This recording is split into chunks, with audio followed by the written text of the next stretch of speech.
আমার বিরুদ্ধে সমস্ত অভিযোগ মিথ্যা। বাংলাদেশ জামায়াতে ইসলামী আমির ডাক্তার শফিকুর রহমান বলেছেন, বাংলাদেশে অবশ্যই নির্বাচন হতে হবে, কিন্তু যেন তেন মার্কার নির্বাচন এ জাতি চায় না। নির্বাচনের মতো নির্বাচন চায়, সুষ্ঠু নির্বাচন চায়, যে নির্বাচনে পেশি শক্তি আর কালো টাকার খেলা চলবে না, এমন একটি নির্বাচন আমরা চাই। এরকম আরও ভিডিও দেখতে এখনই সাবস্ক্রাইব করুন।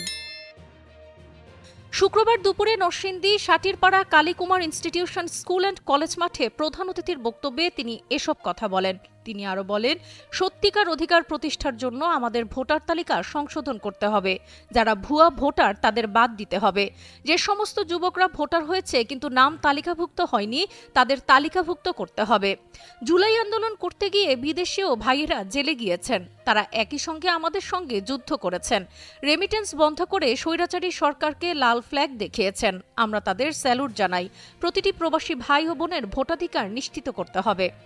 ডাক্তার শফিকুর রহমান বলেন, যারা মাঠ প্রশাসনে আছে তাদের মধ্যে অতীতে যারা দায়িত্বের পরিচয় দিতে পারেনি, দায়িত্বহীনতার পরিচয় দিয়েছে, যাদের হাত থেকে জনগণের টাকায় কেনা বুলেট এসে জনগণের বুকে লেগেছে, তাদেরকে আগামী নির্বাচনে কোনো দায়িত্বই দেখতে চাই না।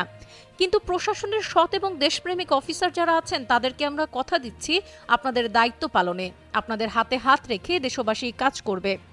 জামায়াতের আমির বলেন, বাংলাদেশ জামায়াতে ইসলামীর কেন্দ্রীয় কার্যালয় থেকে শুরু করে দেশের সব কয়টি কার্যালয় কার্যত সিলগালা করে রাখা হয়েছিল। একমাত্র দল যেই দলের নিবন্ধন কেড়ে নেওয়া হয়েছিল।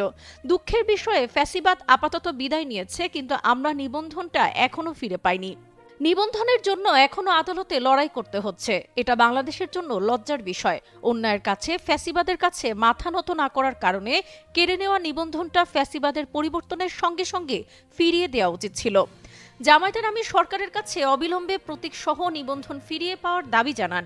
এছাড়া দেশ থেকে পাচার হওয়া টাকা দেশে বিদেশে যেখানেই থাকুক ফিরিয়ে এনে সরকারি কোষাগারে জমা করার দাবি করেন। গণহত্যাকারী আওয়ামী ফ্যাসিস্ট ও তার দোসরদের দ্রুত বিচার এবং বৈষম্যহীন ন্যায় ও ইনসাফ ভিত্তিক রাষ্ট্র কায়েম, মানবিক ও সম্প্রীতির বাংলাদেশ গড়ার লক্ষ্যে আয়োজিত এ জনসভায় সভাপতিত্ব করেন নরসিংদী জেলা জামায়াতে ইসলামীর আমির মাওলানা মোসলেহ উদ্দিন।